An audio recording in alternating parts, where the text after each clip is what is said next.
स्वागत है आप सभी का हमारी इस वीडियो में।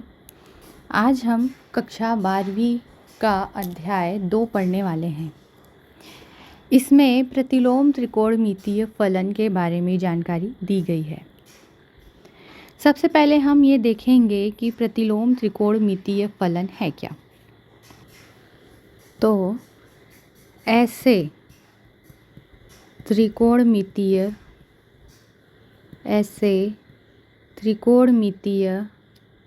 व्यंजक जो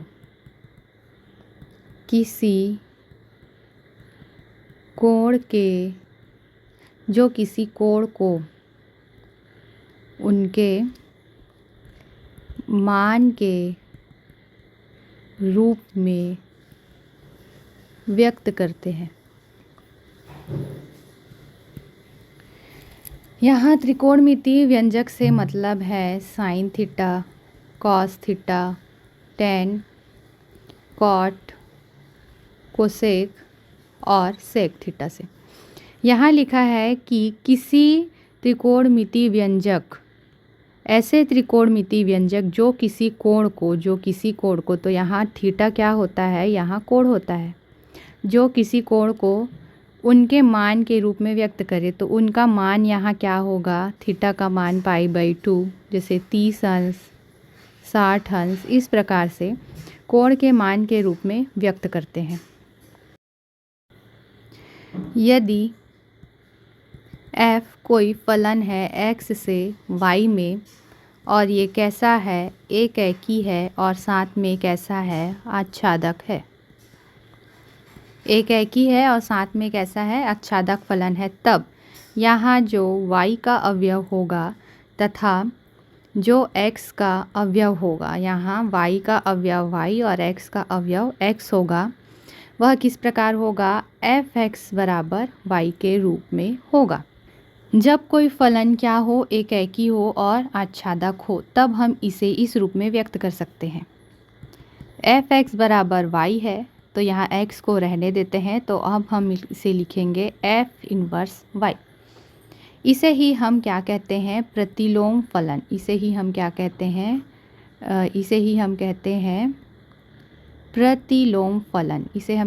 हैं प्रतिलोम फलन। और इसे किस प्रकार व्यक्त करेंगे, f इनवर्स y से x में एक फलन है और यह किस प्रकार है, यह x बराबर f इनवर्स y के रूप में है, जहाँ यह x इस समुच्चय x से आता है और y जो है इस समुच्चय y से आता है।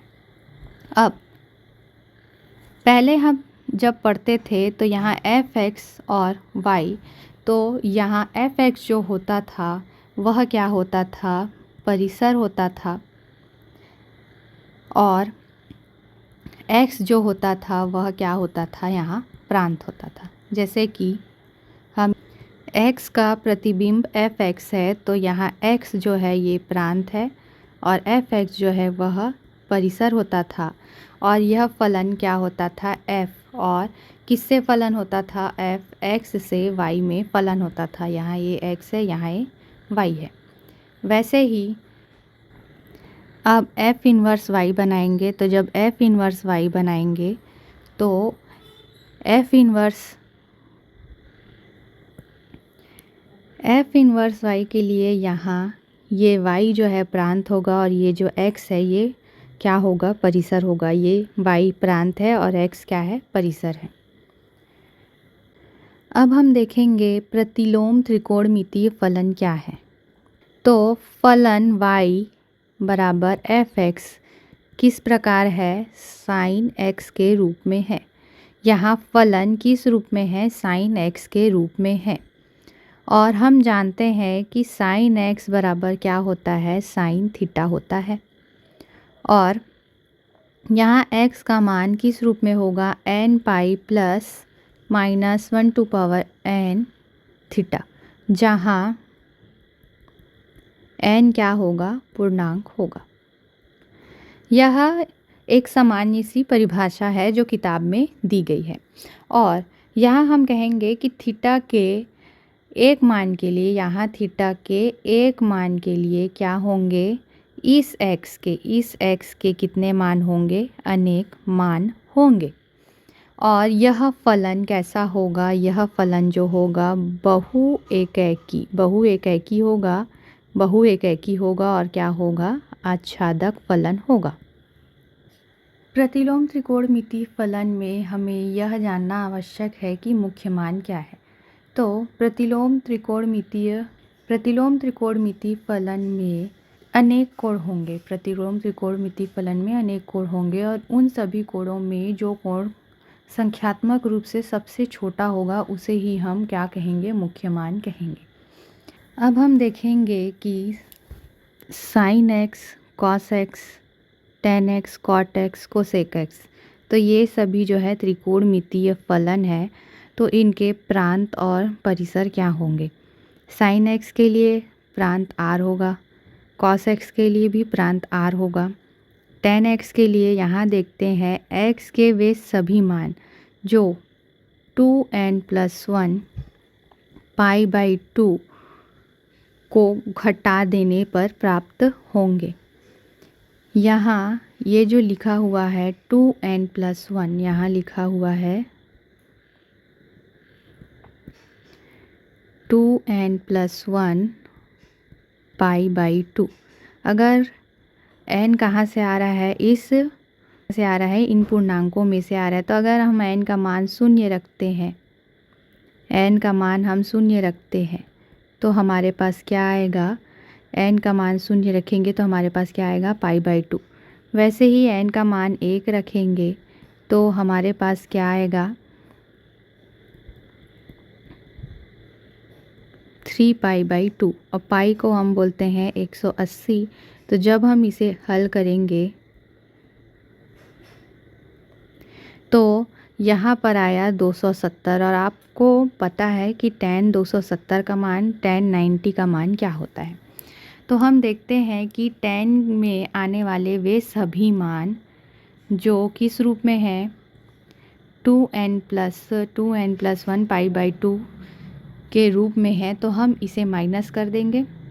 कॉट के लिए हम देखते हैं तो n पाई को हटा देंगे, इस r में से n पाई को हटा देंगे। सेक में भी देखते हैं तो सेक में 2n+1 π/2 और कोसेक में देखते हैं तो n पाई के रूप में जो होंगे हम उसे हटा देंगे। बाकी जो r में बचेंगे वही क्या होंगे? इनके प्रांत होंगे।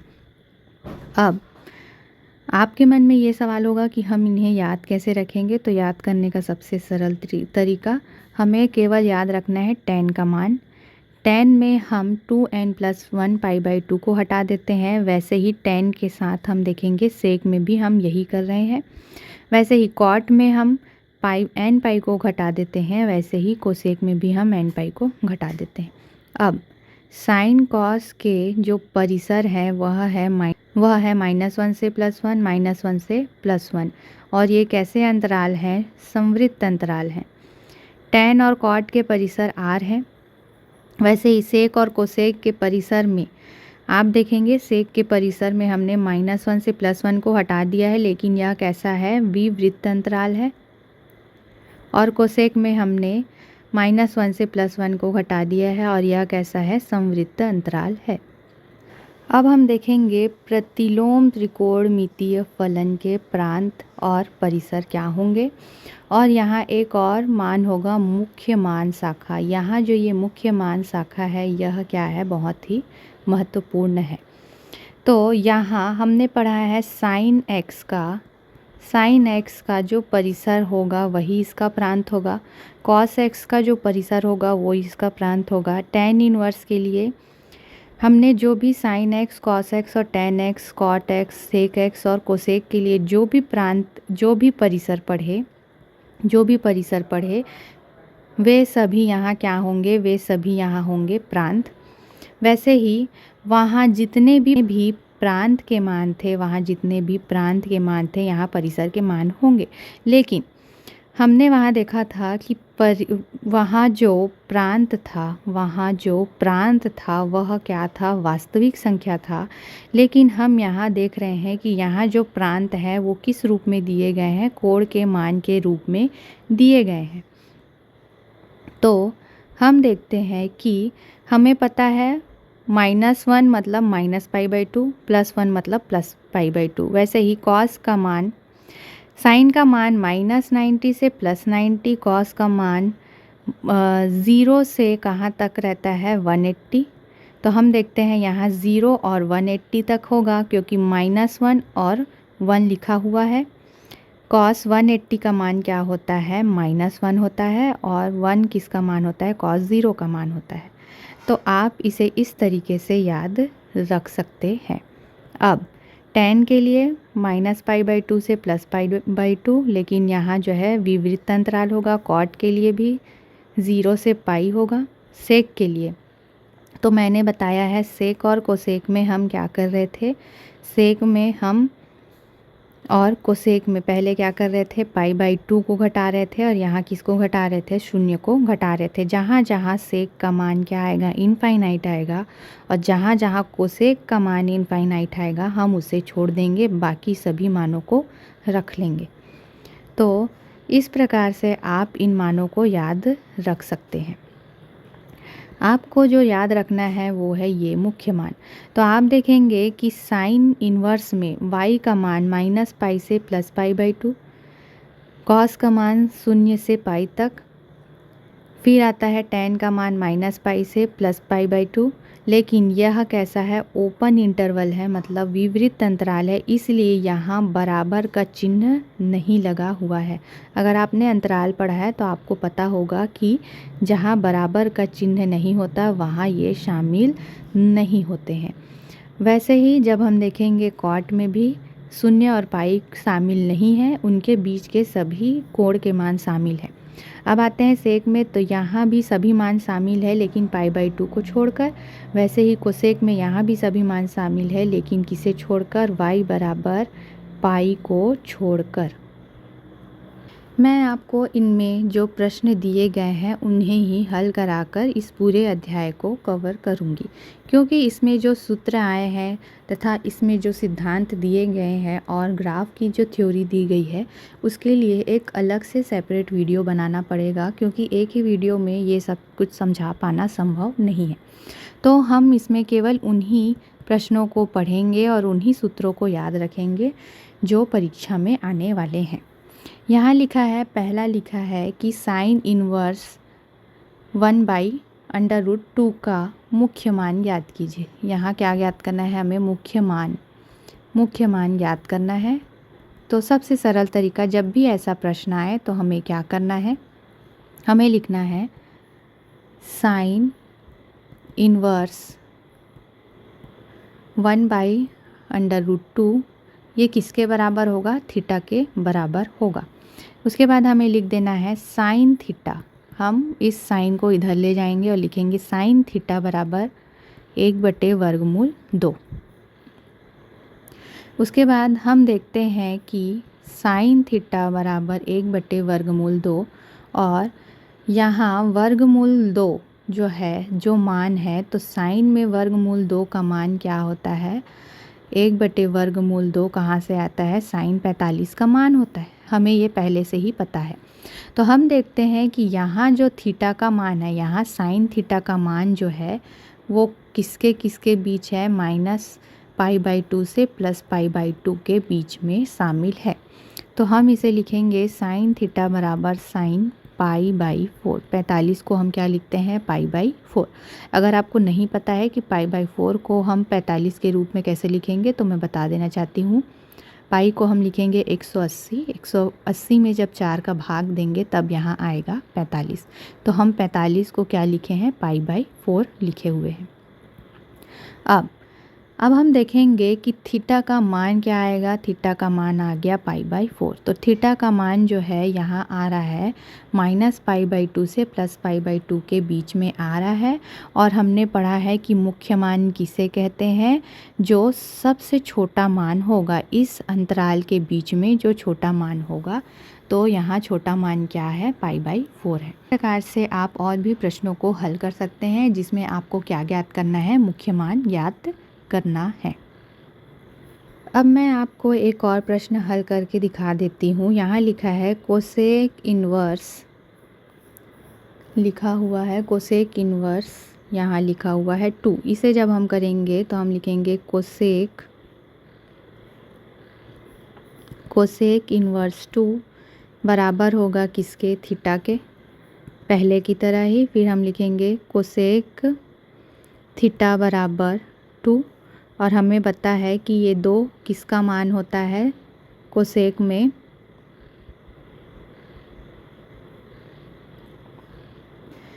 में किसका मान होता है, π/6 का मान होता है। तो हम लिखेंगे कोसेक थीटा बराबर कोसेक π/6। तो थीटा का मान यहाँ आ जाएगा π/6, और ये π/6 जो है इस अंतराल के बीच में ही आएगा। लेकिन हम यहाँ किसको हटा देंगे, इस शून्य को घटा देंगे। हम इस अंतराल में इस शून्य को छोड़ देंगे, और जो भी मान आएंगे हम उसे क्या कहेंगे कि ये क्या है, इसका मुख्य मान है। इस अध्याय में जो एक और दूसरे प्रकार का प्रश्न दिया गया है वह है मूल्यांकन कीजिए। हमने पहला प्रश्न हल किया, मुख्य मान याद कीजिए। अब हमें दूसरे प्रकार का जो प्रश्न दिया गया है, यहाँ बोला गया है कि मूल्यांकन कीजिए। हम इसे और भी सरलता से हल कर सकते हैं। यहाँ भी हमें कुछ नहीं करना है। हमें यहाँ दिया गया है कि यहाँ cos इन्वर्स 1/2 है एंड 2 sin इन्वर्स 1/2 लिए गए हैं। हमें केवल इसे पहले की तरह ही हल करते जाना है। हम इसे यहाँ दिया गया है कि cos इन्वर्स 1/2, तो हम लिखेंगे माना cos इन्वर्स 1/2 किसके बराबर है, थीटा के बराबर है। तो cos थीटा बराबर होगा 1/2 के,